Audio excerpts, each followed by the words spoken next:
Hi, this is the Story Geek, and today I have a review of Call of Duty Modern Warfare 2. So first thing first, what are the great things about this game? First I have, the best thing is when you're shooting you feel like a boss. And I'm serious about this. It feels so much better than the previous game, I just felt like a boss. Second, diversity. Levels are different, environments are different, weaponry is different. You just can't be bored. And it's surprising.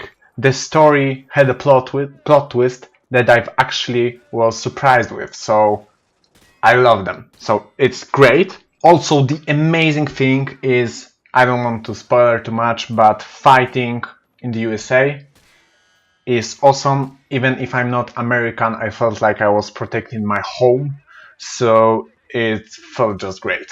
Then, drone shooting. Wow, you can literally kill yourself with a drone.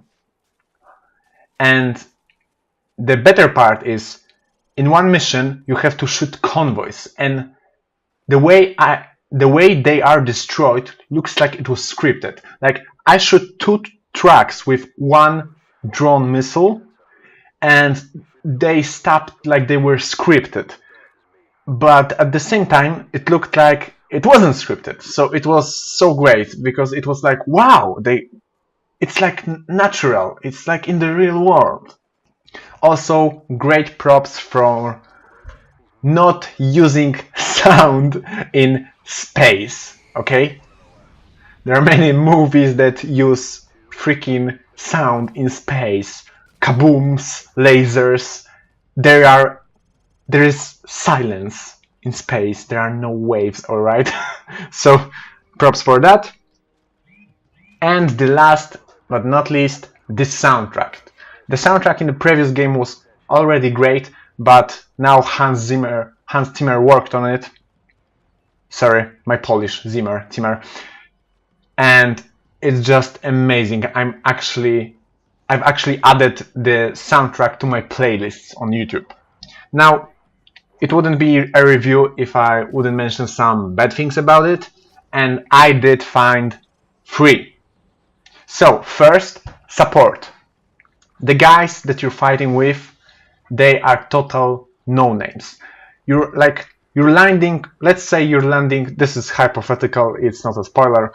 Let's say you're landing with 20 soldiers. Now, there is you and maybe 3 or 2-3 characters in this situation, and 17 no-names.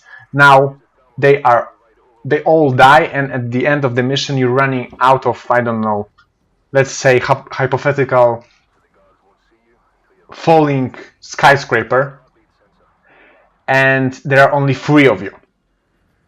Even if just a second ago there were 17, and some of them they died, and some of them they were replaced by someone who magically appeared. Now, I realized that because you wouldn't be able to build this kind of story if you had more names, like more characters to present, but still, this is something that bothered me.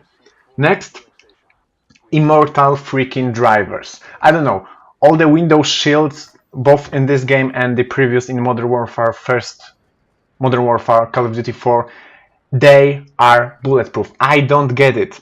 You cannot shoot a driver. Again, I realize it's probably because they need cars in special places so the story will go on, but still, immortal drivers are freaking me out. And the last thing, I have a Steam version of the game. I tried to download English version. It wouldn't work. I had to play in Polish, so that's why there are Polish subtitles everywhere. And now subtitles. I turned off the subtitles, and they were in every scene still. So that sucked for me because I wanted to have a full English video this time, and again I had Polish subtitles. So this is just a technicality, but I did not like it because I prefer to play games in either English, or if they're Polish made, I prefer to play them in my own language just because the translations take out from the original. So in this case, I would love to play the full English version, and it pissed me off a little. And that's all.